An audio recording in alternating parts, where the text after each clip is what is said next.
Good evening and welcome to Mindful Live 215. I am your host Nathan Springer. Thank you for being here. It is the 28th of the 4th month 2023. The year is moving swiftly along, and tonight, this evening, we're talking about the situation in Trinidad and Tobago. And recently, yes, how can we speak tonight and not speak about the bomb scare? Let me tell you, I was on my way about doing my errands, about my day. Once one subscribes to the car system, okay, so I was about doing my errands for the day, here, there, a little bit of this, a little bit of that. I'm a busy guy. There are things to do, people to meet, and etc. I swung into Shogunas. Good evening, Tony the Ambassador. I swung into Shogunas, into the back of Shogunas. Actually, what I was going to do, I could tell you all. I was going to pay my ticket. The ticket given to me by... Let's not go back down that road. There's trauma. There's fresh, raw trauma down that road. So, I was going to pay that ticket looking for the TTPO's office, but I was going to the wrong TTPO's office in the first place, going in the back of Shogunas there. And then, as I pulled in that back road towards Shogunas, I saw a police vehicle blocking the road towards presentation, towards prayers there. I'm like, wait, what? Why is a police van blocking the entrance towards prayers? Something weird is going on here. I said, well, the nature of this country, somebody probably got shot. To be very honest with you, I thought it was a murder scene. When I saw police blocking the road, I figured must be a murder scene. Always enjoy your ambulance, thank you, sir. So I spun around and, driving, trying to find my way to the next city post and busy corner to pay my extortion fee to the government. I bounce up a press youth. I say, hey, youth man, what seems to be the matter? And he says, by bum scare. And I'm like, I see. And then on my phone, I noticed that there's a bomb scare all around. First, I saw something like 6 schools. Then they said 10 schools. Now I saw it something up to 55 schools, I believe was the number. 55 schools. Let's see if I can pull up that article. Education Minister, at least 55 schools affected by bomb threats. At least 55 schools, including early childhood care facilities, primary schools, and secondary schools, received threatening emails on Friday. Minister of Education Dr. Nyan Gadsby-Dolly has reported 8 schools from Tobago were targeted by the threats. Gadsby-Dolly gave the figures during an emergency media briefing at the Ministry of Education in Port of Spain. She said the number of schools which received threats via email were gradually increasing as staff at several schools have found the email was sent directly to their spam folders. I am interested to know some of the details behind this. I mean, maybe we'd never find out, but I would be interested to know some of the details behind it. A little more digging inside of this, like private primary schools too. Wow. Like, who were the emails sent to? Was it sent to the school's official email address? Was it sent to officials of the school? Was it sent to the main administrator of the school? Who? The wording of that bomb scare to me didn't make sense. I think the wording was purposefully cryptic and purposefully difficult to read fully as a coherent statement, and I think that was on purpose. I don't think that says anything. That sounds like someone testing out something. Well, it might be. They said some principals got it.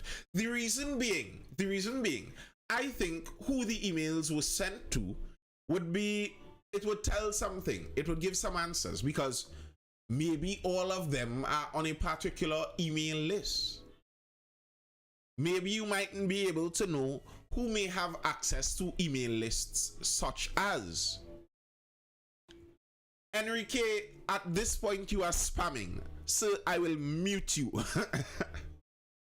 Yeah. If you see who the emails were sent to, maybe you could decipher something from that. Would it be principals on a specific email list who would have access to those emails? Now, the reality is that the vast majority of bomb threats aren't anything really deep or sinister. Usually what it seems to be in most of the Trinidad and Tobago bomb threats are children in the school, students in the school. Thank you, Enrique. Students in the school who are upset about something, or who are bored, who are mischievous, who are trying to duck some exam, and that's usually what happens. Police confirmed that threats which began circulating from as early as 7:30 a.m. affected schools in Trinidad and Tobago, but did not find any suspicious devices. Gadsby Daly condemned the threats, describing the actions as reckless, and called on those involved to refrain from making those threats again in the future. I will really, in the strongest terms, condemn what happened today, and I will appeal to those involved to not do this again to our children. This has happened before and could happen again, and really the only thing we can do is do exactly what we did and allow the police to make those checks to ensure our students are safe, which is why this is such an insidious action, because it affects and disrupts our schools. And Mrs. Daly is right. What are you going to do? How do you stop something like this? Just Data says Ministry of Education, head office, and all sub-offices have email addresses for principals. Yeah, so how do you stop something like this?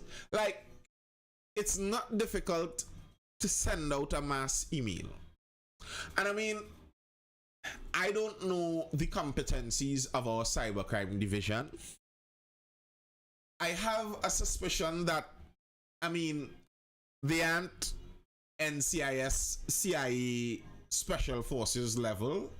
I mean, I don't know. Maybe they are. Maybe we have some of the best cybercrime, one of the best cybercrime units in the entire world. Maybe that might be the case. I do not know. But so, unless the cybercrime unit is really, really skilled at doing what they're doing, then the chances of even finding someone who emailed that may be difficult. It's, if the person has even a cursory knowledge of using the internet, they use, I'm not going to speak about exactly what you could use to do some things, but it's not very difficult to at least make it kind of difficult to find you.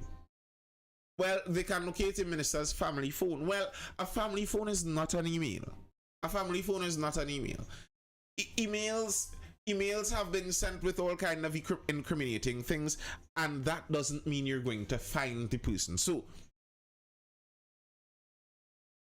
how do you find, even if you find the computer, that's still not finding the person. It's easy to find a person email.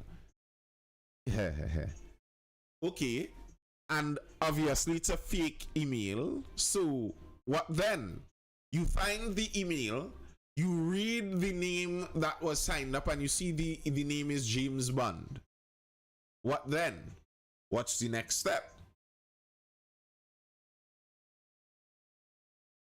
I didn't see which email provider was used, but there are also some email providers that provide layers of security, more layers of security. What then? There are programs that hide your internet activity from even your internet service provider, and those programs, yes, positive radiation, correct. Those programs are not expensive or difficult to get your hands on. In a case like this, the ISP would have to be contacted when they trace IP. Well, that's exactly what positive radiation was saying there. There are ways to hide that. There are easy ways to hide that. You can spoof an email address to look like a well-known one like Gmail. Yes, you can. It's not very difficult to do. And listen, I could tell you, the most proficient I was at internet mischief was when I was a teenager, when I had the most time on my hands, where you could actually go and learn little hacking stuff. And I learned probably some things that maybe you shouldn't have learned, but still, you had the time. So you might be surprised what some teenagers may be able to do with the internet. Good night, Officer for Justice.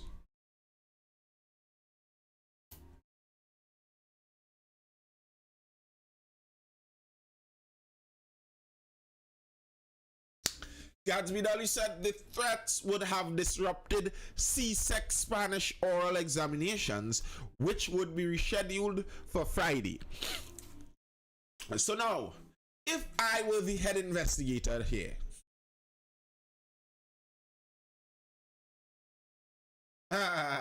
they could even just ask AI how to do it. Well, you'd have to get a way around the AI's guardrails, but yes, you could ask AI how to do it. If I were the investigator here, I would be looking at a Venn diagram. I would be looking at people, all who might have access to a wide range of principals' email addresses, and all the students who are doing Spanish orals. Look at that Venn diagram. See where they overlap. And you see that overlap there?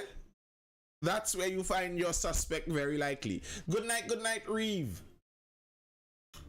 Look for who do Spanish orals. Someone may not have been ready for the Spanish orals. The thing is, usually that's how most of these things go. That's the deep reasoning behind most of these bomb threats. And that's what makes them, it makes them so silly. And it kind of shows and proves something about just the nature of humanity and where we put care and focus. Because there has never been a bomb threat in Trinidad where, if you guys are twins, have a blessed night.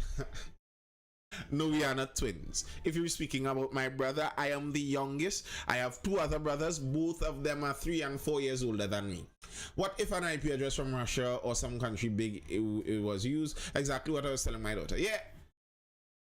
We've had, probably by this point, because I am not that old, but since before my time, from the moment cell phones touched, we've had bomb threats.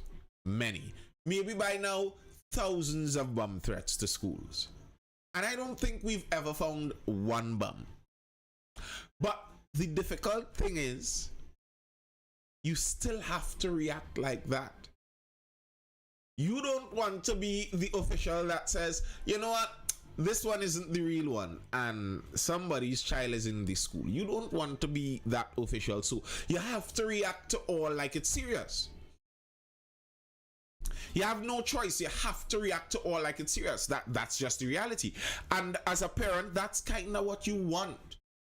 The schools are special targets because of that. That's why even in the United States, when those sick people decide that they hate the world, they hate everything the world stands for, and they want to go out causing as much suffering as possible, they go shoot up a school, because schools are a specific kind of target. It holds us a unique spot in a society's embrace, as it were.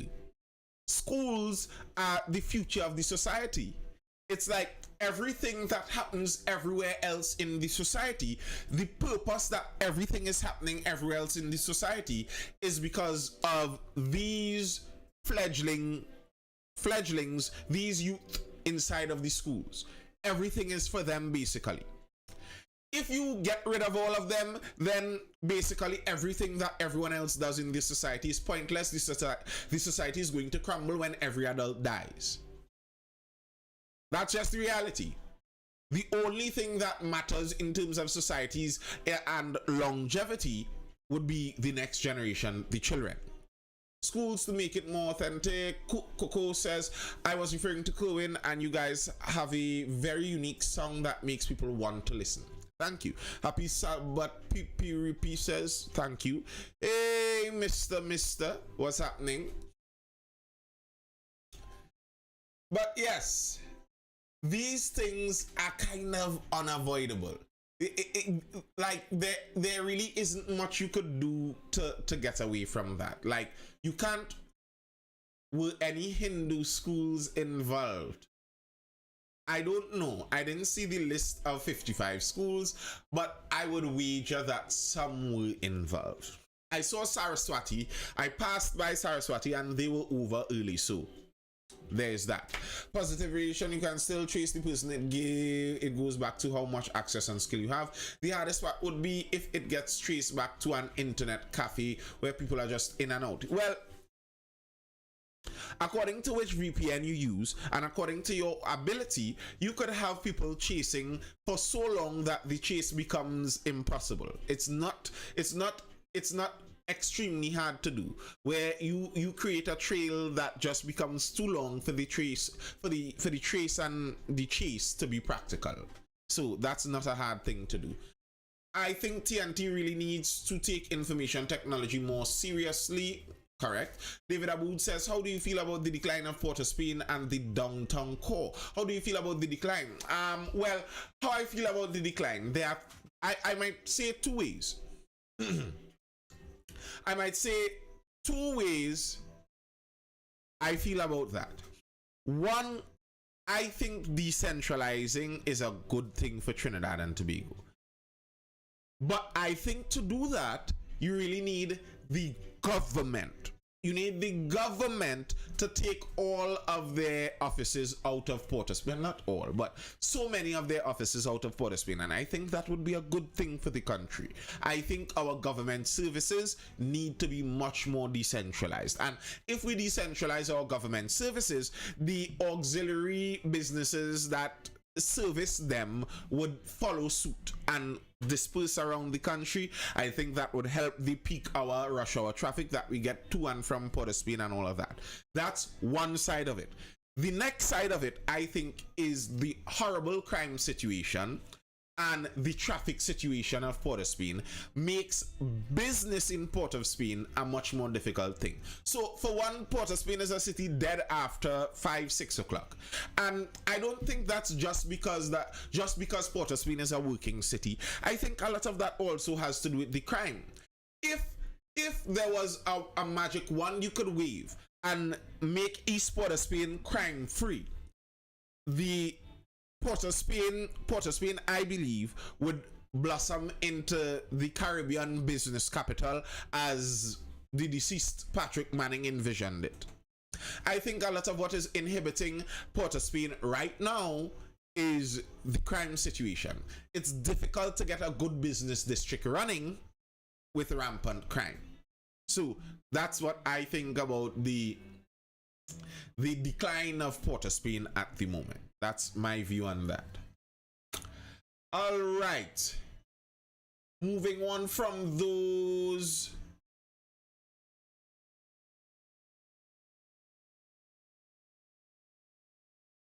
Bomb threats. Totally agree, Dillinger. Romeo says, Mr. says Manning's career died when he tried to shift from renting from a certain group in society, government campus, etc. I mean, that might be one view, but I don't know if, like, listen, Mr. I like a good conspiracy, yeah? I really like to dig down into the conspiracies, but, like, if I am being honest, was the downfall of Mr. Manning's career him trying to stop renting from financiers and build the government campus? Was that really what caused the downfall of his career? Really? Because that's not how I recall it. A lot of the downfall of Mr. Manning's career could, yes, you can propose a topic, Dillinger Romeo, could, to me, be summarized into two people. Mr. Hart and his spiritual advisor. All right, moving on to another story I saw here.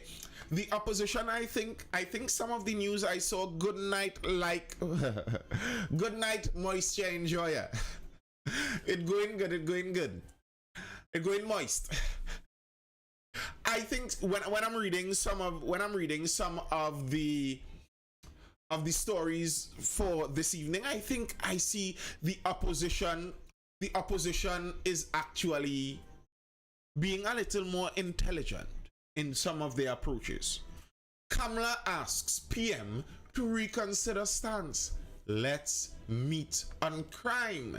The opposition leader is calling on the Prime Minister to reconsider his stance and meet with the UNC and others in the interest of cooperating to fight the crime scourge gripping the country. In a press release on Thursday afternoon, UNC political leader Kamala Persad-Bissessar said the crime crisis demanded that all leaders exercise humility and prudence as they seek to protect citizens. We must set aside vanity and egotism as too many lives are being lost and destroyed. We must work together. Therefore, I request that Keith Rowley reconsider his refusal to the offers of cooperation from the UNC and all other interested and willing stakeholders in our country to address the crime crisis, she said. Let's look at how we can put a serious dent in crime. Okay, we can look at that. I will look at that. But I think what, and I believe Double G, Mr. Griffith, said something much similar. He said that the Prime Minister needs to look past his ego. And I actually think this mode of attack, and if we're being honest, if I'm being honest here, yes, I think the opposition and Mr. Griffith want to help with crime. But I am also very much aware that their request to help the Prime Minister fight crime has a lot of politics involved. I know that, obviously. But it's not a bad political attack. Because now the Prime Minister has puts himself in to me, a pretty weird position. You find yourself where, if you accept the help from the opposition and Mr. Griffith, then you're going to either have to take their advice, and if crime sees a decrease, then you're going to have to give them the props for it. Anything from their own positive is going to look like a props. Let's talk about why alcohol should be cheaper. Wow. We could get into that. But right after I get through this. So yeah, it is a political attack, but I think it's a good one. The idea being, everyone in Trinidad is starting to feel the pinch of crime. If everyone is starting to feel the pinch of crime, violent crime starts to get people desperate. Like, when we get to the race side, I hear some people saying that we overly focus on the crime committed by the poor people in society, and the poor black youths, they have their crime overly focused on and magnified in society. And that's what, no, it's not just that it's overly focused on by the media or anything like that. Violent crime is much more hands-on, literally. If someone is emptying $10 from your bank account every month, that's white collar crime. That's not good. It's horrible. They shouldn't do it. But it's still something totally different than if someone is running into your house with a gun every month and taking the $10. It's still a whole different picture. And the kind of fear that grips you with one is the same as the other. Dellinger Romeo says, I really do not think we should leave the situation to crime to the politicians. I agree. I agree about that also. Now, the opposition leader is saying that the UNC has a comprehensive plan to address the root causes of crime and implement short, medium, and long-term solutions. Listen to some of the UNC's plans. Increase investment in education. Now, this is something very vague. I am not sure what that even means. I'm not sure how that is directly going to affect crime. I believe the UNC spoke about if they come back in power, they're going to issue free tablets for all primary school students. I don't think that is going to decrease crime, but okay. Job creation. As I've said before, especially in Trinidad and Tobago, I do not think the criminals in Trinidad and Tobago are lacking employment. I don't think that's where the problem lies. A lot of the criminals, a lot of the crime in Trinidad is being controlled by people who have contracts from the government and have stable jobs from the government. So I don't think giving them more jobs is going to stop the crime. Social programs, okay, that you have to specify what that means. Rehabilitation policies and plans for prisoners. Positive radiation regularly speaks about this, that we don't have a prisoner rehabilitation system. When prisoners go to prison, they come out with a university degree in crime, and that is a reality that you have to face, where you have to see what is going on behind the prison bars. If we lock someone up and we're planning to release them again, I mean, if we lock them up forever, if we lock them up till death do us part, then we don't care what they learn inside of prison. Learn whatever you want to learn. You're going to die in there anyhow.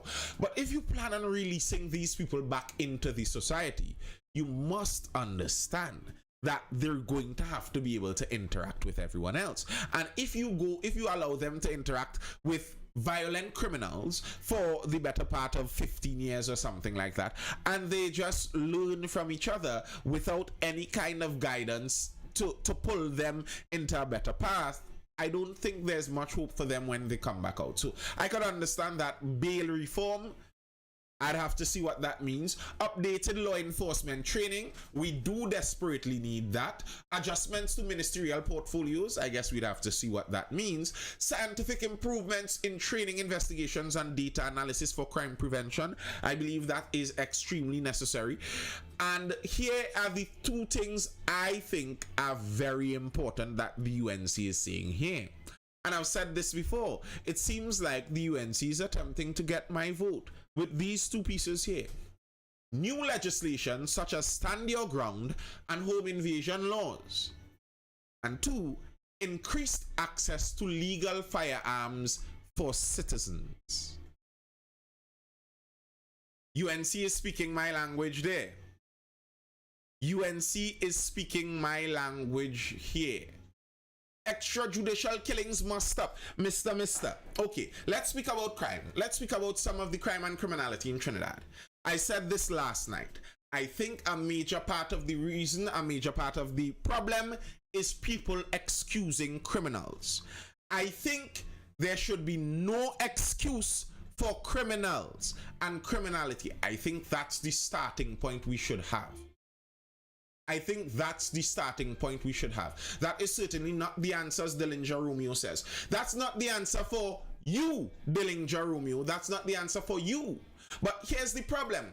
Why do people talk about, well, they are lacking fathers in the home, and we need to find a way to recreate the culture of the family in the home? And I don't disagree. At the same time, these young boys are locking people's necks and shooting them dead. The primary focus here should be stopping the criminals from preying on the law-abiding citizens. That is the primary focus. Pie in the Sky talk, they were there before crime was high. Then what they did a state of emergency. Now, I'm not saying that they would solve it. You are not listening to what I'm talking about. Good night, Florence. Yes, it's been a while. I am not talking about the other policies. I am talking about the ability to defend oneself. Because here's an idea.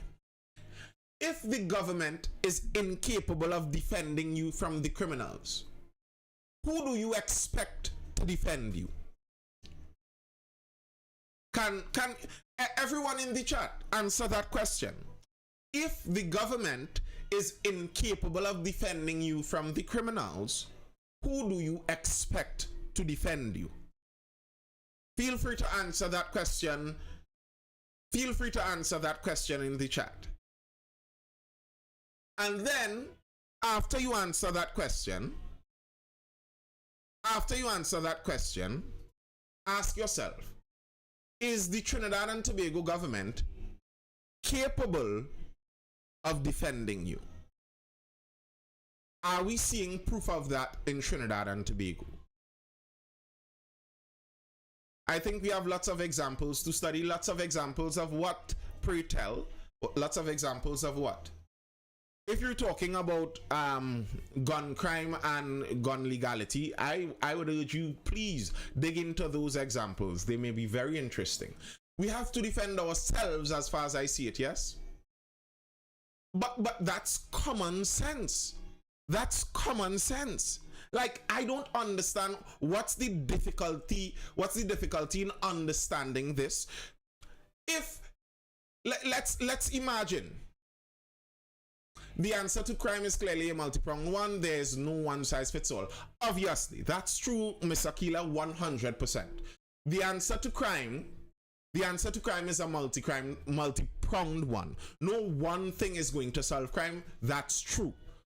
And that's why I'm saying, in the meantime, one of the most important parts in the multi-pronged approach is allowing people to actually defend themselves. Dillinger Romeo says the government is not making any real effort to stop crime. We need more guns in self-defense, trained persons' hands. Not everyone is capable to have it. Now, you don't hear me disagreeing with that. You don't hear me disagreeing with that. But obviously, we don't have it in all the people who are willing and able hands. GDJN says crime won't ever stop in this country. It's a business. Even the alarm system companies depend on crime. Yes, it is a business. And that's why I say what we need is to make people harder targets. Now, we'll go back to what the pundit said, but listen to the police of it. Cops, no evidence to support claim East Indians targeted by criminals. Senior police officers say there's no evidence to support the statement by Pundit Satyan and Maraj that people of East Indian descent are specific targets for criminals. During a media conference in San Juan, we know what he said. ACP Hazel, who is based in Tobago now, said when he worked in Port of Spain, that was not a trend he saw. I don't think that bandits outside here try to pounce on any perpetrator. They can't get wealth from. I don't think they in any way target one specific group of people. So once they can get benefit out of somebody, there's no color, creed, race, or religion for these merciless people. So I would not agree with the pundit at all with that assessment. And I think that's where the pundit got himself in a lot of trouble. Because he is saying two things here. He is saying what some people are calling a dog whistle and mentioning that most of the crime is being perpetrated by what he calls the urban miscreant youth. The urban youth. And then he is saying that most crime is aimed at East Indians. Those are two different things. And now, one of them I think is actually true.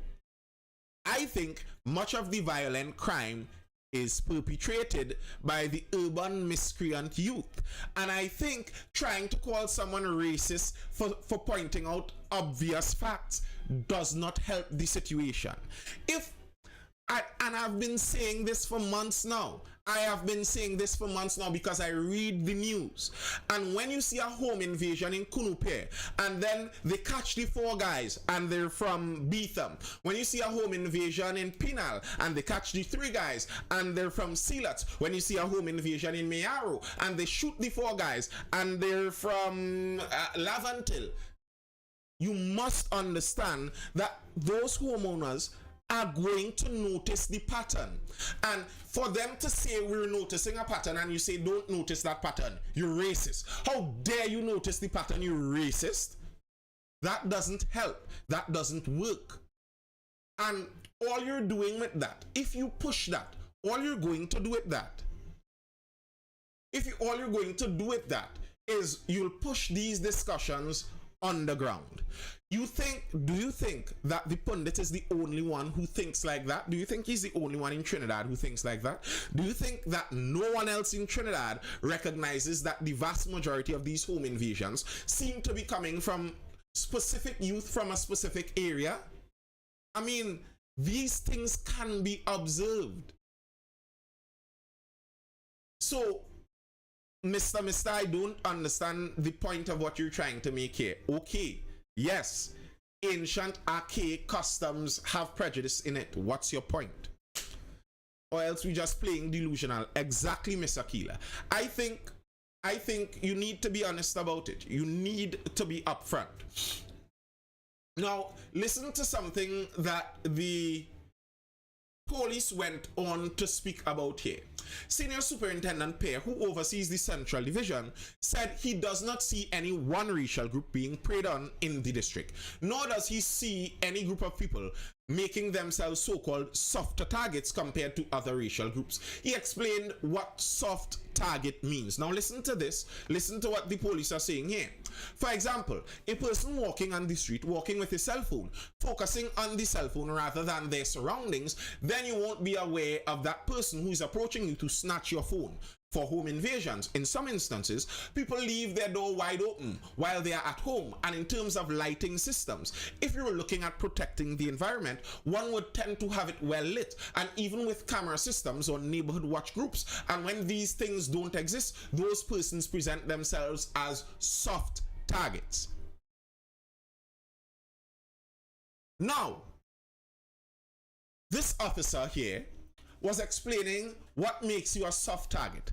And interestingly enough, all of the things to make you a soft target or harden yourself as a target are defensive.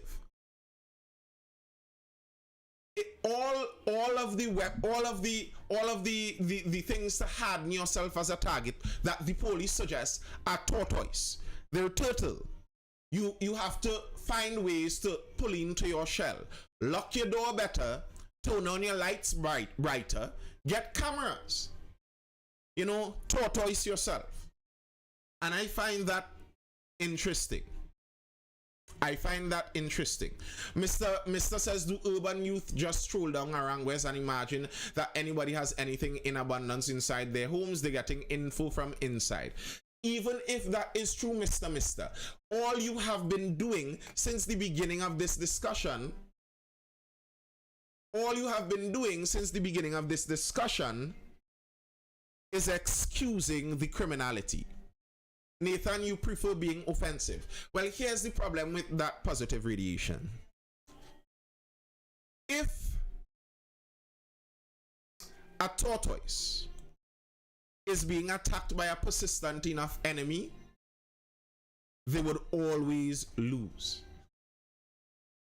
And I think tortoising yourself, turtling yourself is a recipe to make yourself into a victim.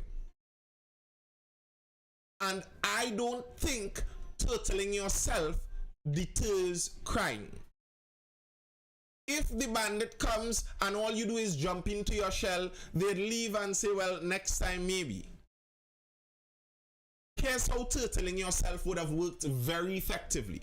Turtling yourself would have worked, tortoising, that kind of technique, the overly defensive technique, would have worked if Trinidad had a very effective police service. If we had a very effective police service where from the time I have my doors locked, my bright lights on and my cameras, and I see those guys step into my yard, I call the police and they're going to be there in under 5 minutes, then turtling makes a lot of sense. Turtling makes a lot of sense. But if I call the police and they say, well, partner, we don't have no car, you know. And you could call the police about this and they're going to check on you in the morning. That turtling does not work. It does not work. It's like in football. I don't know how many of you are football fans inside of the live. I don't know how many of you know the football technique, parking the bus, where you pull everyone back into defense.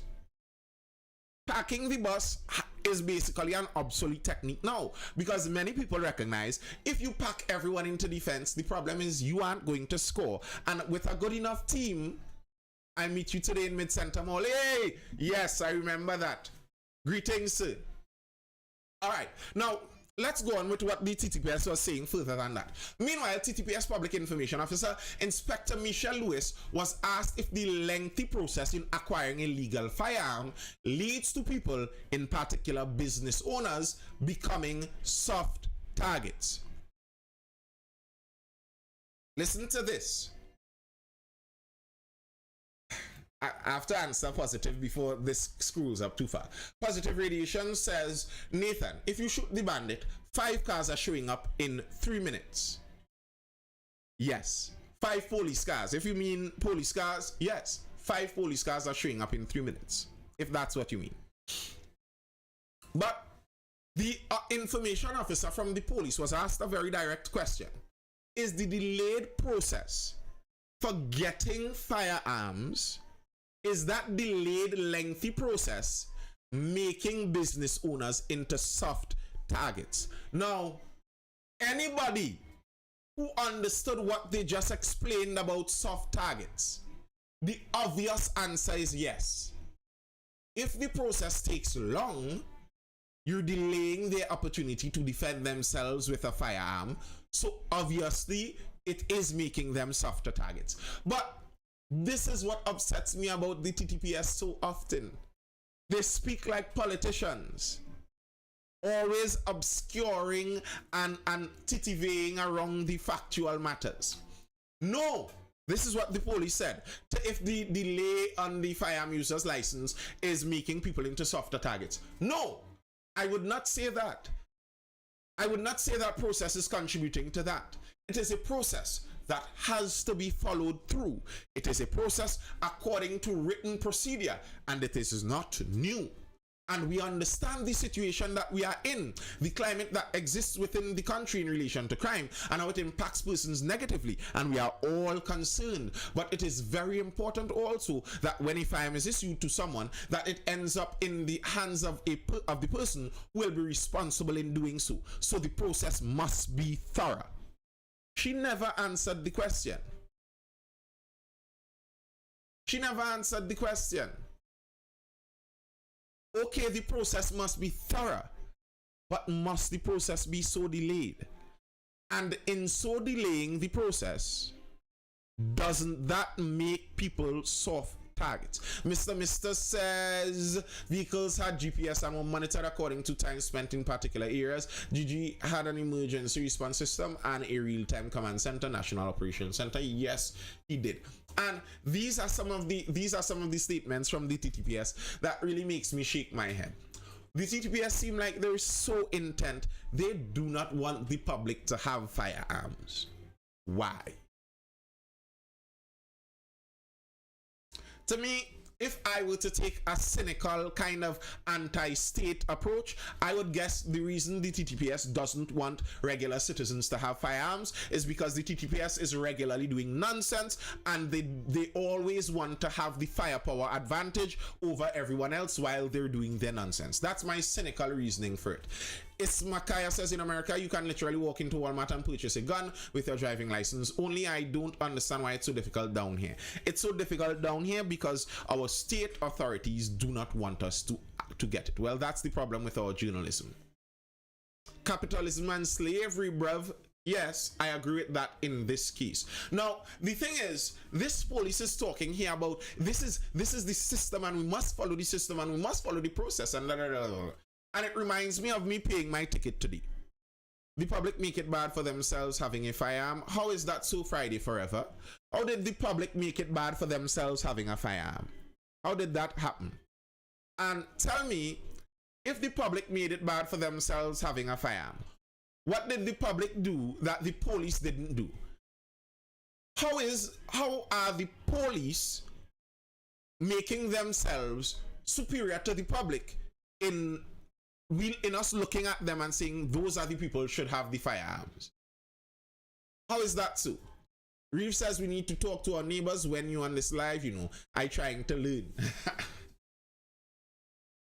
I agree. Legalize the guns. Yes. And I actually don't mind a pretty stringent procedure. I don't mind that. I don't mind that at all. Make it a pretty strict procedure. Make sure the people need training. I don't mind. Do a background check. I don't mind. But I think even if you do a background check, make sure the person is well trained and you're pretty thorough with that procedure. I think still there would be a lot more people in this country who are qualified for firearm user licenses. Now, as it comes to the procedure, I went and I paid my motor vehicle ticket today, unfortunately. And then upon reaching, I heard the lady in the TT Post office giving out some advice to people there. She was saying that there's something happening now that people don't even know. And many people are running into this problem where when they're going to transfer the vehicle, or they're trying to go and get their vehicle inspected, a vehicle that they just bought, they're recognizing that there might have been tickets unpaid on the vehicle from a previous owner.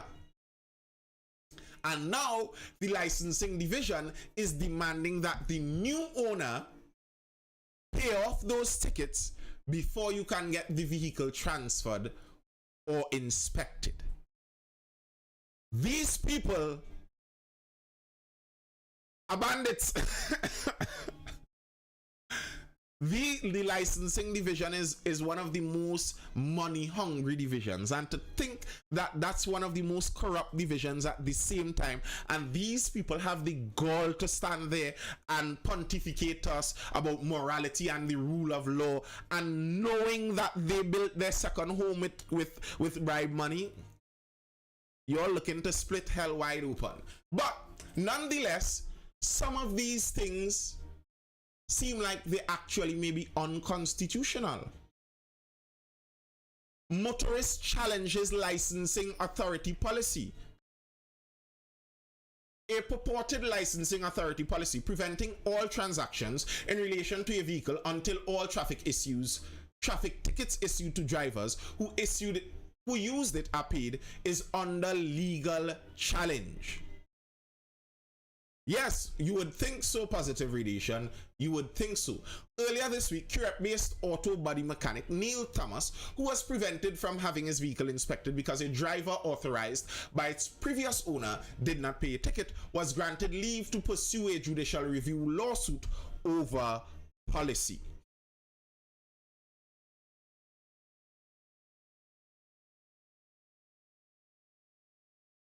The thing is, listen to how this whole process went down. So, brother man bought his vehicle. He paid his money for his vehicle. He went to pick up his daughter. He got a ticket on his own. So he went and he paid his ticket. After he paid his ticket, he's going to get his vehicle inspected. When he went to get his vehicle inspected, he found out, well, actually, it cannot be inspected because it isn't yet transferred. Okay, he goes to get it transferred. When he goes to get it transferred, the licensing officer inspects it, takes a visual inspection, says, okay, everything looks good. Yeah, you'd get it transferred. Then, voila, what do you know? He goes to get it inspected again and finds out that actually it isn't transferred. There are tickets on it, so you cannot get it transferred. He goes down to try to pay the ticket, finds out it's actually, the ticket has begun to accrue interest now. He searches who is the person who owes this ticket. It's not even the previous owner. It's somebody that the previous owner lent the car to. So it seems like the previous owner may not have even known that the ticket was on the car. And now, when he contacted the third party, it seems like he found out the information and contacted the third party. The third party said, well, bro, you best pay the ticket quick enough. It go and get interest soon. Yeah.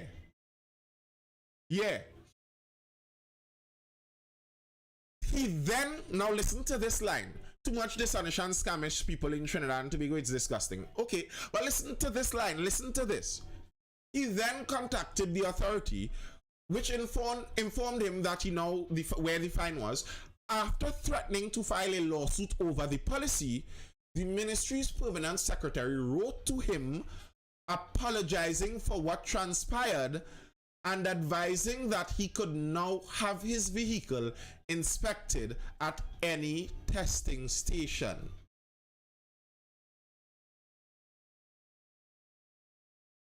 You all hearing this? When he threatened to sue,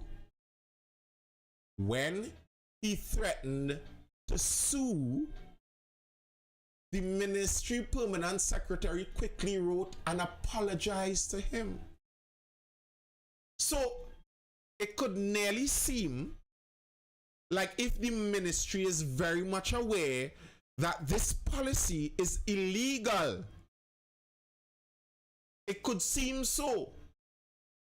Yet they're allowing the policy to stand, collecting money upon money after money from drivers who may not know better. The man threatened to sue and they tell him, sorry, you could go ahead.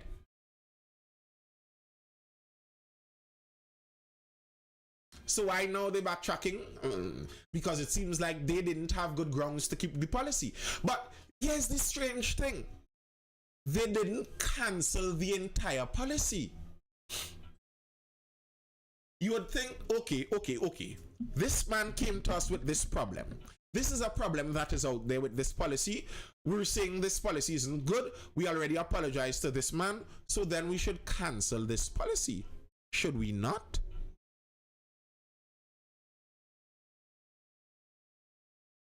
But they didn't. Now, the driver has to actually continue through with his legal court proceedings just for the sake of everyone else. In his court filings, Thomas's lawyer, led by senior counsel Anand Ram Logan of Freedom Law Chambers, sought to explain why he still wants to pursue the case even though the ministry reversed the decision.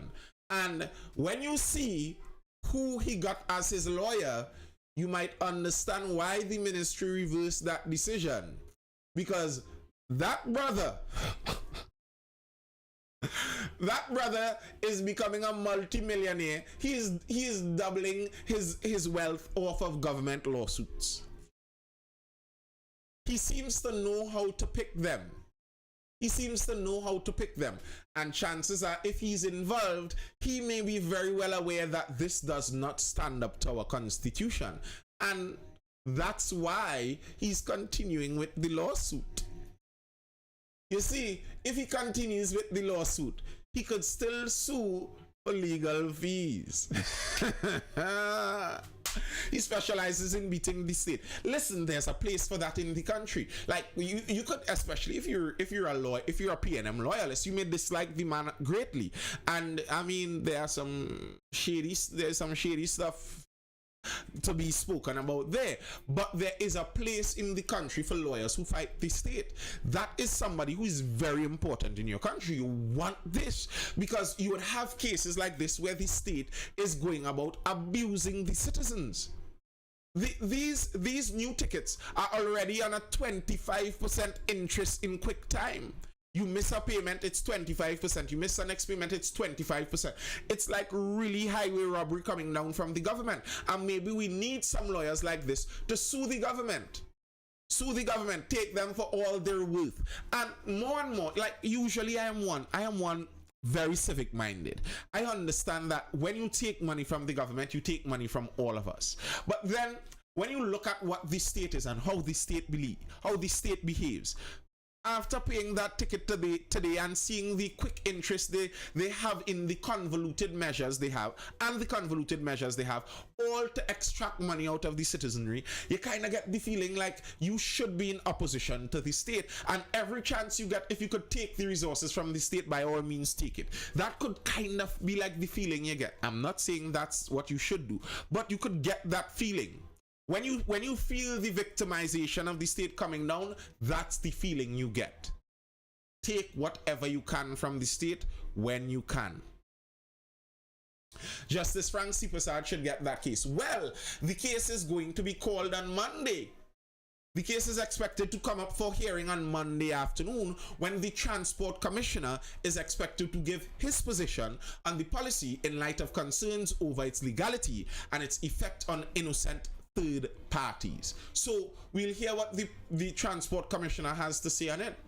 if the transport commissioner is going to defend money grabbing from the citizens. I might not be surprised if he does, because this was the same transport commissioner who was boasting about the ability they have to electronically know if you have your driver's license, then while at the same time boasting that, well, the legal process isn't finished here, we could still charge the person. Like, why would you charge the person? That's the kind of problems you get in what they call the banana republic kind of countries, where it's like, I don't know how many of you have ever run into this problem where, should citizens be opposition to the government? I kind of think yes. But regularly you see the problem. I don't know how many of you have ever seen this, where, you know, you give someone some authority as watchman. You give someone the authority to be watchman over a little project, and the person may not be any person of great skill or accomplishment or something, but you give them that kind of linchpin authority. You're the watchman over this project. George, you're the watchman. Watch over this project. And sometimes you give them that authority, and all of a sudden it gets to their head. A little bit of authority to be watchman, and they're like insane with it. Regularly you see that kind of behavior. I find in this kind of banana republic setting where some of our law enforcement find themselves, where it seems like a power trip. So regularly it seems like a power trip. It doesn't seem like they're trying to do a service to the citizenry. It seems like a power trip. Bro, them security during COVID, yeah boy. Hey, positive radiation. A security in Tobago tried to do me that, you know, bro. A brother looking to relieve himself. Not the solid kind, the liquid kind, finding a little bush, and the security follow me to the bush to tell me, hey boy, this is not Trinidad, boy. Go and find out. I like, so where you think the Manikou and the Agouti and them is P, boy?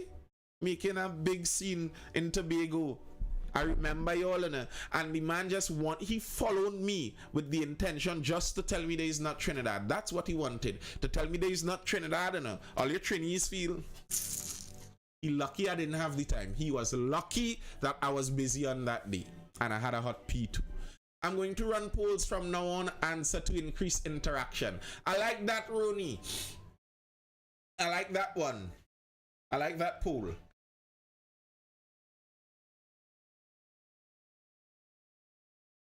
Yeah.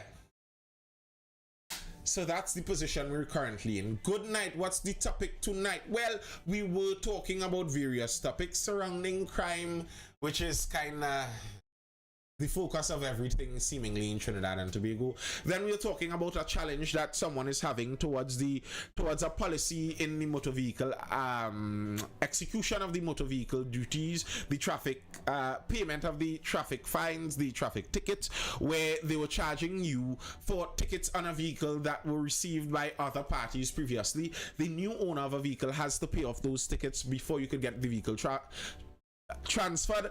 A man complained about it, threatened a lawsuit, and they told him, sorry, you go ahead. But they didn't reverse the whole policy, and now he's going through it, the whole lawsuit, so the entire policy may collapse. Bro, Tourism Island, don't do me that about the Tourism Island.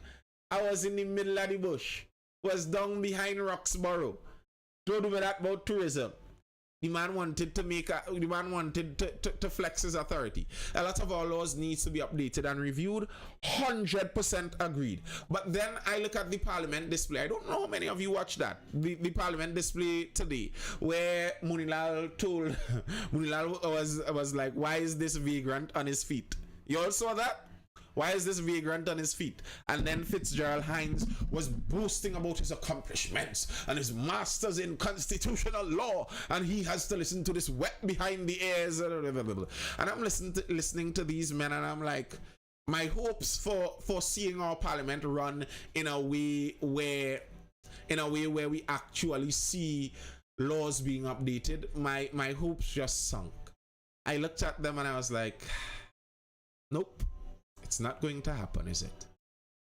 Good night. The holes in the road is damaging my spine, J. Cameron says. Yeah, they're damaging your spine, they're damaging your vehicle, and you would still get a ticket for it. Welcome to Sweet TNT. That is why I agreed with the Chief Secretary. That kind of behavior is by nature oppressive. By nature, that is oppressive. Parliament is a soap opera. Worse, man, worse. It's not even a good soap. It's a low budget soap with poor acting. Like, geez, man, get it together. Big grown adults. You're there to discuss and debate the issues of the country, and you're out there name calling. Like, how does that help?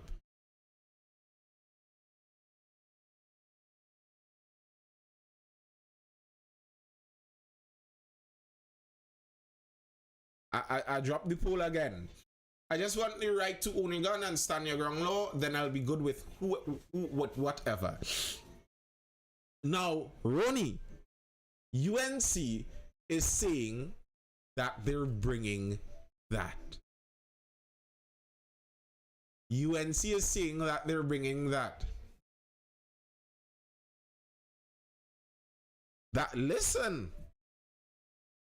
The problem is, I don't trust politicians and their promises. And I would have to see what is the legal pathway to bring those laws into fruition. Because I am sure if the UNC were to win the election and they need a special majority and the PNM has to support them, the PNM will never vote for something like that. The PNM does not want something like that. So I'd have to see what is the legal pathway. But what the UNC is talking about there sounds directly down my kind of lane. Like, I mightn't even mind if you thief as much if you allow me the ability to protect what is mine. Like, okay, you want to be a bandit, but at least I could protect what is mine. It feels like, okay, maybe this government mightn't steal as much, but they're letting the regular criminals do the stealing for them. Okay, this government seems like they might steal a little more from the coffers. Yes, that seems like it might happen. But at least I can protect myself from the bandits trying to lock my neck and kidnap my babies. This, I think, would create some very interesting discussions come next election.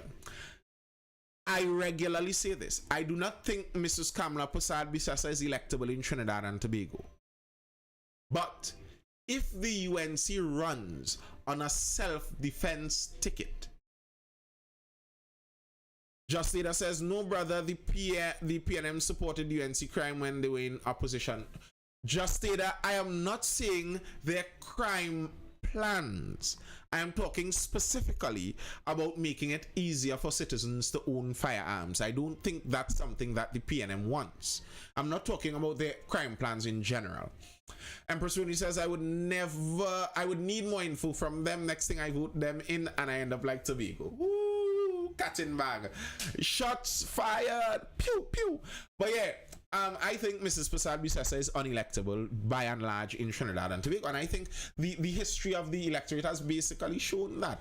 But I think this might be a pretty pivotal topic. You see, the UNC always has a very strong secure base. If the UNC is able to do something to attract just a minority from a few sprinkling of other places in the country, they don't need that many. They can win. And I think if they are able to push a campaign where they could propose and show measures for people that seem a lot more realistic in the defensive capabilities, and especially because if this reaches to the political stage, if they get the PNM to vocally, publicly disagree and fight against those statements, like if they get the PNM to say no on those statements, it would be interesting. Dillinger Romeo says, just for your audience, what should be the minimum age for gun ownership in Trinidad and Tobago? I think once someone can once we're saying you could legally vote, you could legally select who gets to govern the country, then you should be able to legally defend yourself. So the legal age for voting should be the legal age for owning a firearm. That's how I'd put that. That's how I would put that. Let's just say the minimum age is 25. What is the minimum requirements?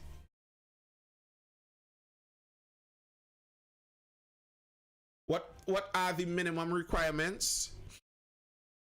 I think the minimum, it would be like it would be like to get a vehicle. It would be like to get a vehicle where you will have to go into the gun licensing department. You get your provisional permit where you could go to gun ranges, and practice, and then you have a written exam. You have your gun regulations written exam where you do that, and then you have your gun use practical exam where you do that, and you pass those two, and voila, you have a gun license. You can head out to the gun dealership and purchase the gun of your choice, just like a vehicle. And the thing is, a vehicle is a deadly weapon just like a gun. Psychometric evaluation. Do we do psychometric evaluations on our drivers? Like, if someone is crazy enough to be murderous with their intention once they have a deadly weapon, wouldn't they do the same with a car? The thing is, my problems with some of these psychometric evaluations and stuff is a lot of them are not hard science, and they're fungible. People could twist them and turn them to what they want. So you're opening up a can of worms. Polygraph should be added to. Polygraph is not hard science. It can be beaten. It can be cheated. The polygraph might actually encourage more psychopaths in. So I don't think so. I think the same process as we see with cars. A car is a deadly weapon. If we're okay with allowing someone to be licensed to drive a car, why would they not be licensed to have a weapon? Why not? And just as your license could be revoked with a vehicle, your license could be revoked with that. Everything has a price. Well, yes, www.winners, that's not an argument against doing this. That's telling me that you're telling me about the current system we have, where people who can pay enough pay for their firearm users license, get it because they have connections and they have guns. The richest people have guns. So telling me that everything has a price isn't a negation against the idea I'm proposing. It's a negation against the what we currently have. Are my comments blocked? No, they're not blocked, Empress Rooney, to my knowledge. Positive Radiation says, Nathan, a pencil is a deadly weapon too, but not to the same effect. I mean, a car is an easy deadly weapon. I mean, a pencil requires some doing for it to become a deadly weapon. A car just requires you mashing the gas. Very easy. People call indicators blinkers and not indicators to give sufficient time to indicator to the driver behind that they are about to turn. Yes, a car can be used as that the weapon, but I don't think you can equate those two items. Why not? Why not? If someone is mental enough that they would have a license. You see, here's the reality with having these things licensed and all of the guns registered. If you're a licensed gun owner and you shoot someone, you understand basically that you're going to prison one time. It's a full stop on that. As a licensed gun owner, I take my gun and in a squabble with my neighbor, I pull out my gun and shoot my neighbor. I am going to prison for this. It's not like the bandits that are sneaking around and killing people in secret. You're a licensed gun owner with a licensed weapon that has the ballistics registered on it. You shoot someone with this, you are going to prison. Just as people understand, if I jump in my vehicle, I get angry with my neighbor, I jump in my vehicle and I spin around and I run in and I ram into my neighbor and I kill him, I am going to prison for that. And here's the thing. It's not to say that it doesn't happen, because there was an incident much like this that recently happened where one person jumped into their vehicle and repeatedly ran over their neighbor and I think killed them in Trinidad and Tobago. So these things would happen. And I said this previously, even if we do allow more firearms in the country, the chances are very likely you may see more unintentional homicides in regular society. You may see that. I think so. But is that a worthwhile sacrifice? Anyway, it's 11 o'clock, people. Any further questions or comments before I dive out?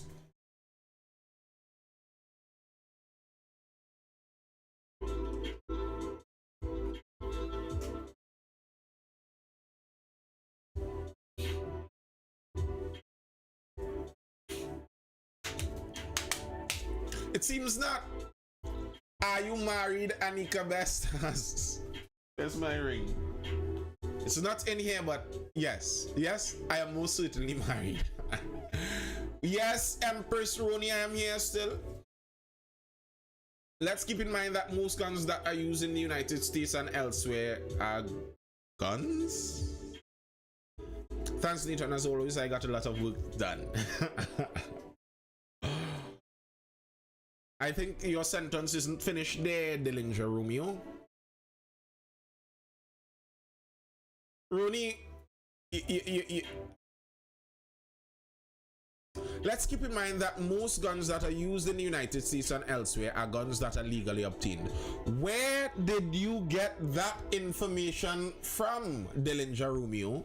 That is demonstrably a lie. In Trinidad and Tobago, legal guns murdered in the last 4 years. 1 person per year. Legal guns, 1 person per year. The vast majority of guns used in murders are illegally obtained.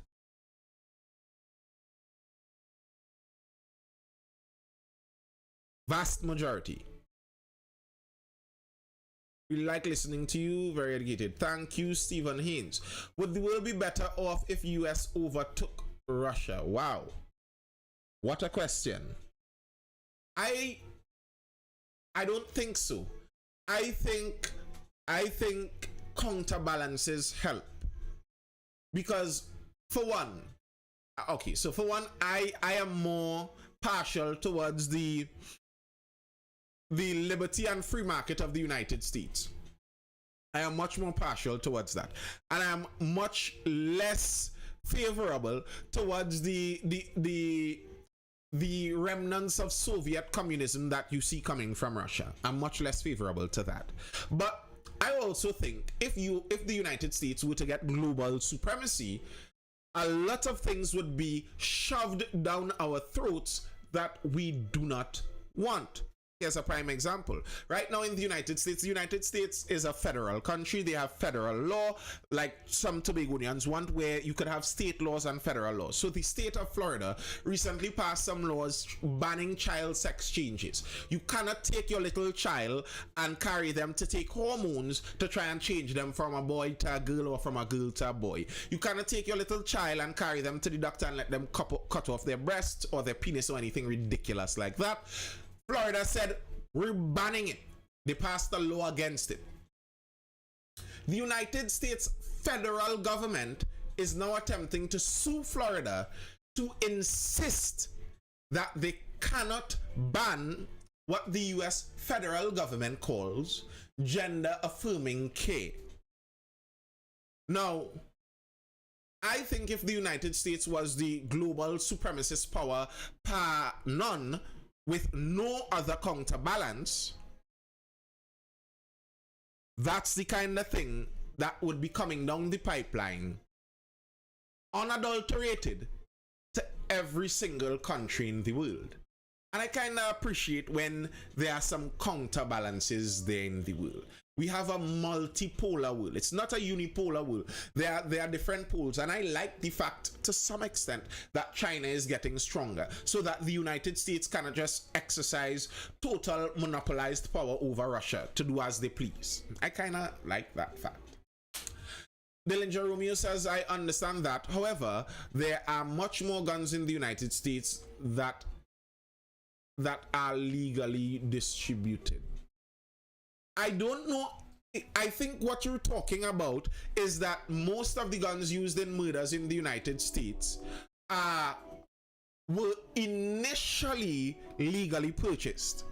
Now, yes, federal law does trump some state law, because it's not as straightforward as that Coleman Co-op. Federal law can trump state law unless it goes against the Constitution.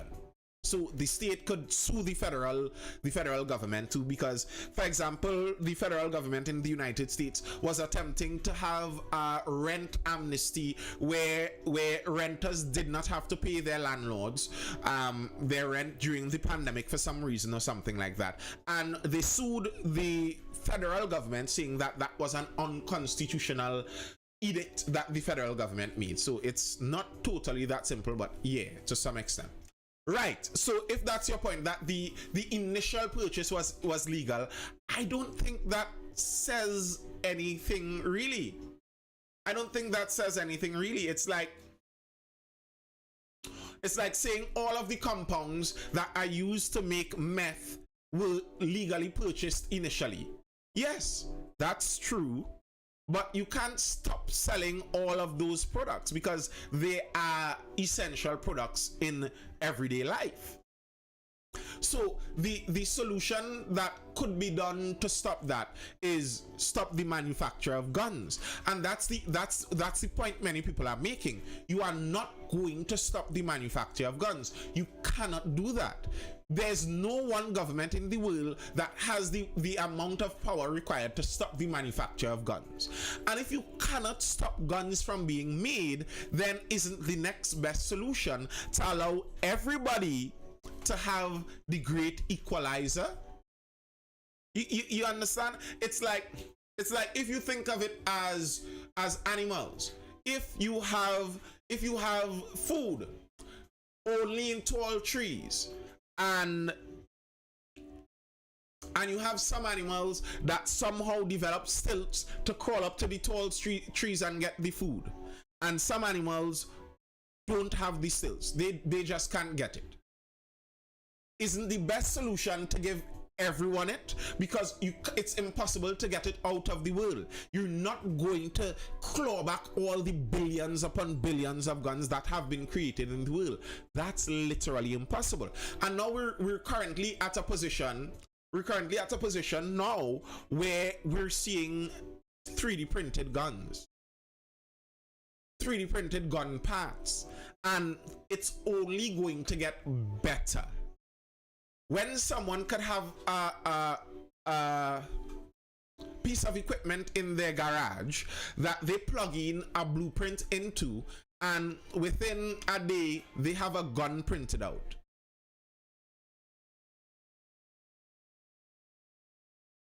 Kaliman says, I've lived in America for more than 25 years. America is not safer because they have easy access to guns.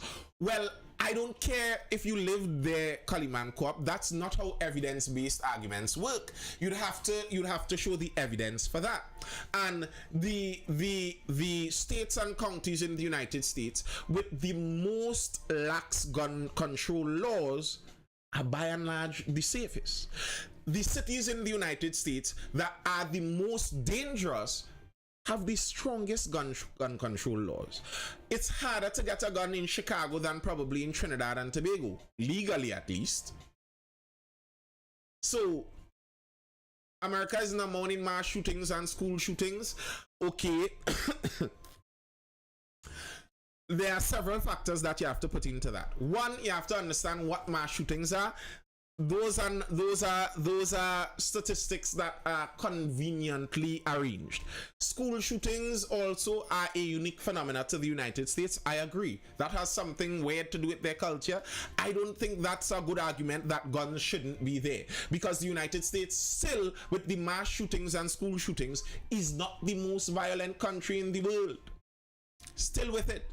With the mass shootings and school shootings, they still have a lower murder rate than Trinidad and Tobago. You're still less likely to be shot in a school in the United States than you are to be shot in Trinidad and Tobago. The evidence is the fact that gun violence is the number one cause of death in child mortality. You understand, Coleman Corp? I have read a lot of these studies. You are quoting political studies where they conveniently dance the truth for you. The children are the number one cause of death in child mortalities are gun violence, because in the United States, lots of the young children, wait, don't say anything yet, listen. Under 18 is considered children, and a lot of the under 18 die in gang violence. That's gang violence in gun control cities like New York, gun control cities like Chicago, that you aren't supposed to have a gun in. Those gun control cities, the children dying in gang violence are the reason. No, that's not false, Coleman Corp. Coleman Corp, I plead with you, read these studies before quoting them. Stop just listening to CNN and MSNBC. Please go read this study, Coleman Corp. Please. I'm talking. This study was something I went through just last week. Please go read those studies. Never mind, I'm not going through that with you. You aren't a reader. You aren't a reader, obviously. Are there other countries with free guns? No. Trinidad and Tobago have very, very basic fundamental problems. That's true. Are there other countries with free gun laws? Not many. Very, very few, if any. Australia had similar laws and they reversed those laws. Not you. Okay, Yorkwin, are you Coleman Corp too? I agree, Yorkwin. I agree. I was talking to Coleman Corp though. I was talking to Coleman Corp. But yeah, stop listening to ratchet feed studies. Anytime you hear a study, go find the study and read it. That's political speech regurgitating and trying to say I don't read because I disagree with you. No, I'm not saying you don't read because you disagree with me. I'm saying you didn't read the study because you are saying something isn't there in the study that is in the study. It's obvious to me that you didn't read the study because I'm highlighting something from the study and you are not aware that it's there. What are the majority of deaths of those infants that are killed by gun violence? What do you think the majority of those deaths are, Coleman Corp? Like, if they are not gang violence in gun control cities between teenagers, where do you think those majority of children die in gun violence? Like, think about it. Gee. Think about it practically. Accidental shooting. So you think, Coleman Corp, like really engage your senses on this one. You think the number one cause of deaths for children in the United States is accidental discharge of legal firearms? Like, that's your honest belief?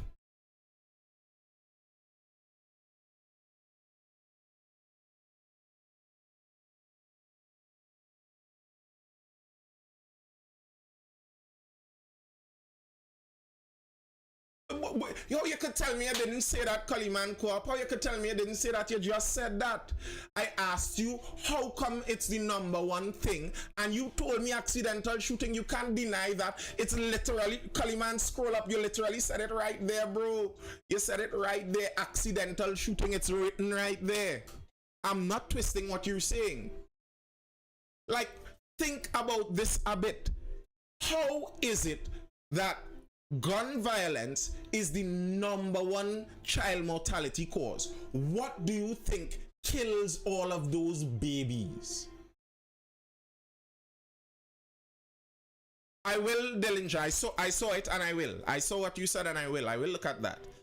Before David Jenkins. I will look at that. Kaliman Co-op. You asked what else if not gang violence? Exactly. So, again, I'm asking you. Think about this, Kaliman Co-op. You're saying that gun violence, listen,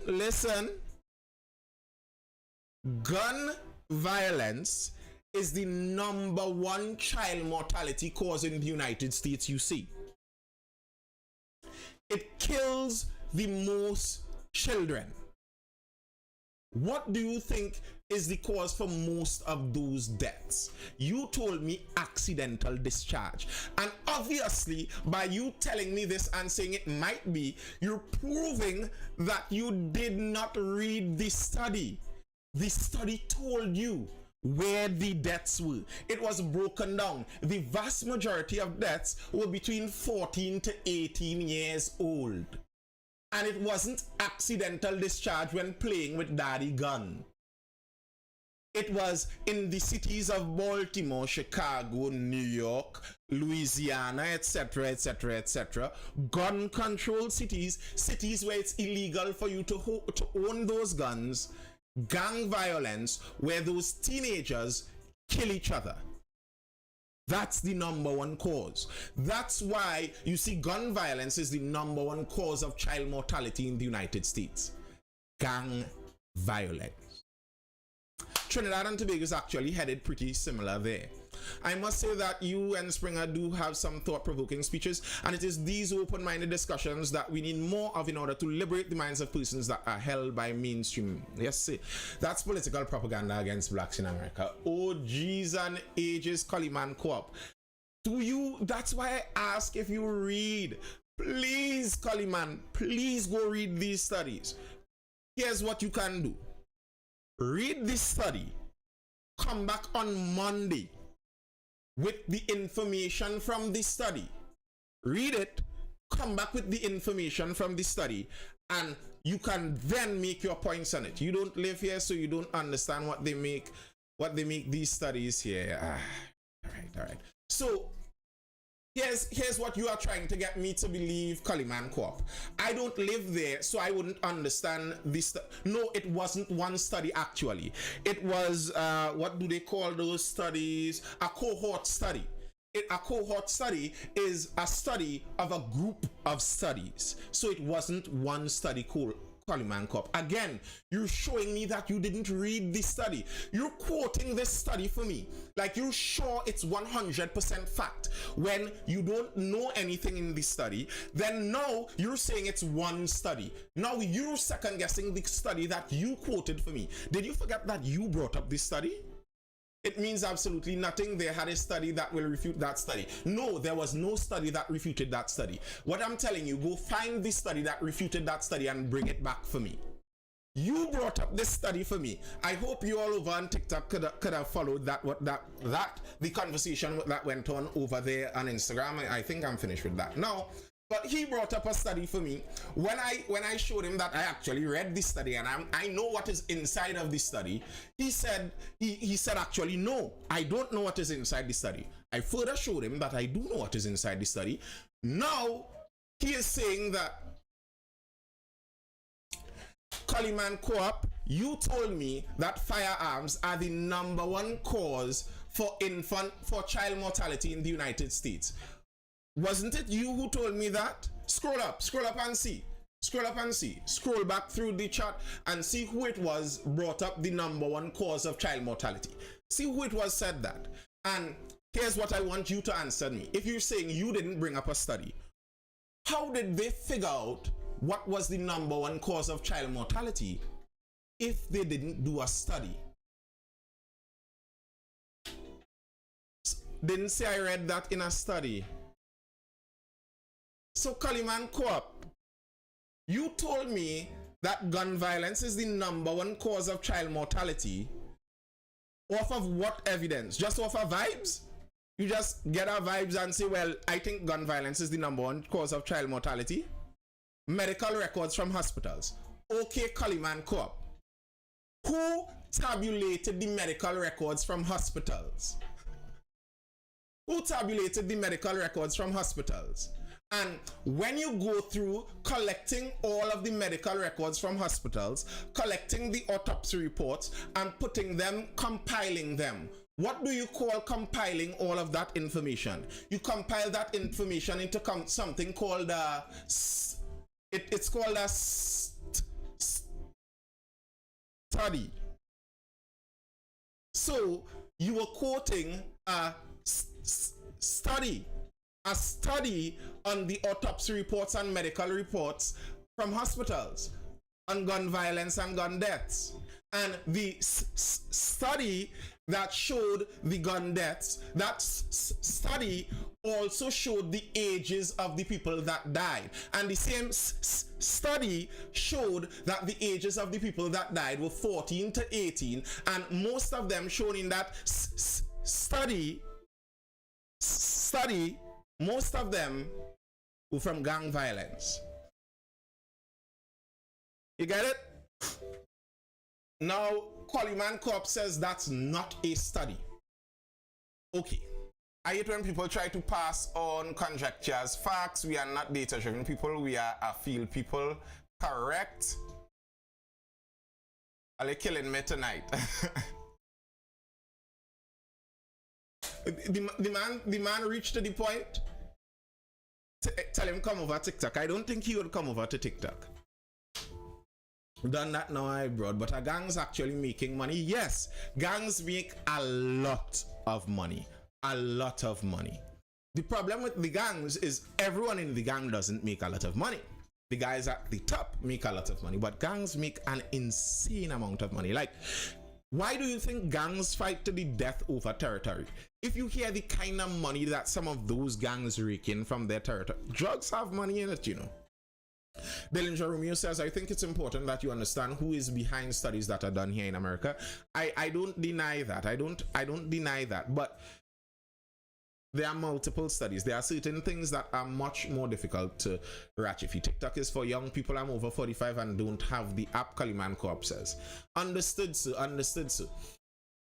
Yeah, I know all kind of $100,000 a month. Yeah. Those gangs, if you could see the ledger books on some of those gangs, it's insane the kind of money. And that's why it's so violent. It's so violent because it's a lot of money. A lot of money in play. A lot of money that people will kill for. Seems like gangs not investing their money. Why would they invest their money? That's the thing with a gang. Like, if a gang leader lives past 50, the study, I understand that, Dillinger Romeo, but this cohort study of the hospital records wasn't NRA backed. It was actually more of pro-gun control to prove that the #1 cause of child mortality was gun violence. So NRA wouldn't do a study like that. But yeah, the gangs have no interest in reinvesting the money because they make enough money as is. Why would they reinvest it? If you see a gang leader trying to live past 50, then you would see them reinvesting the money and trying to get into legitimate business. But as long as the gang is ganging, I don't need to invest anything. The money is coming in. Why do I need to invest and worry about the market and all? No. I'm selling a product and people are buying the product. That's where my money comes from. The other KKK, please. Yes, the guy was speaking about the NRA negatively. Yes. And I wasn't saying something positive to that. Trini Mike says gangs are only as possible as the people behind the scenes protecting them. I think so. That is true. Only as powerful. I think so, that gangs are as powerful as the people protecting them. But the problem with that is that after a certain point, the gang becomes self-sufficient. So if there are people protecting the gangs in its infancy, after a while the gang becomes so strong, even if those people pull back the protection from them, they no longer have the control of those gangs anymore. And I think Trinidad has found itself in a position like that. I think all of our political parties have flirted with gang violence and criminals before, and that flirtation that they have done has given greater power to those gangs. And now I don't think that the political parties could have any kind of sway on the gangs anymore, because we aren't dealing anymore with 2, 3, 4, 5, 10 big gangs. We're dealing with many splintered, smaller, extremely violent gangs that are fighting for little slivers of turf. So you can't have that control where the minister could call in the gang leader and they talk and give him a contract and try and soothe things. That's just not going to work. You don't have that kind of control anymore. Hey, the politicians paying gangs, what you mean? Yeah, they have. Gangs rarely evolve into organized crime entities lest they are fueled by politicians. Mexico is an example of gangs that are self-sufficient. We not there yet, but we heading there. It could seem so. That's how the Italian-American mafia became what they are today. All right, yeah, I agree though. The gangs, and I said this before, the gangs are heading in a direction. They're not going to stop unless they are stopped. And do the politicians have the willpower to do what is necessary to stop the gangs in Trinidad and Tobago? I guess we will find out. All right, people. That's all for now. Remember when you said you was leaving earlier? Yes, I remember. I tell Homeboy and IG join TikTok now. Nah, he ain't coming here. He says he's an old guy and he is not leaving Instagram to come to the young people TikTok. I will see you guys again Monday, though. That's all I have for now. I hope you, as usual, I hope you're educated, informed, or entertained. This has been the Mindful Live. I am your host, Nathan Springer. I will see you guys again, as I said, for the Mindful Live on Monday evening around that 9:30 p.m. time. Until then, hold it on. Stay safe. If you are interested in any additional classes for students from the ages from preschool ages go straight up to CXC, we have a CXC pod class starting math and English form 5s. If you have anybody in that form 5 entering form 5 at September kind of age group, there are pod classes starting. Math and English is the focus of those pod classes. 6 students. What we do, we discuss math and English. We're trying to get down to the core learning this. We already have some students, very limited space. They might call you, man. Very limited space available. So if you are interested, well, we have tutors that do that, Empress Roni. If you are interested, be sure to hit us up on Mindful Education over there on Instagram, or hit me up wherever you see me. Message me and we will talk. Until the next time, latest folks. Peace. Hold it down. Stay good.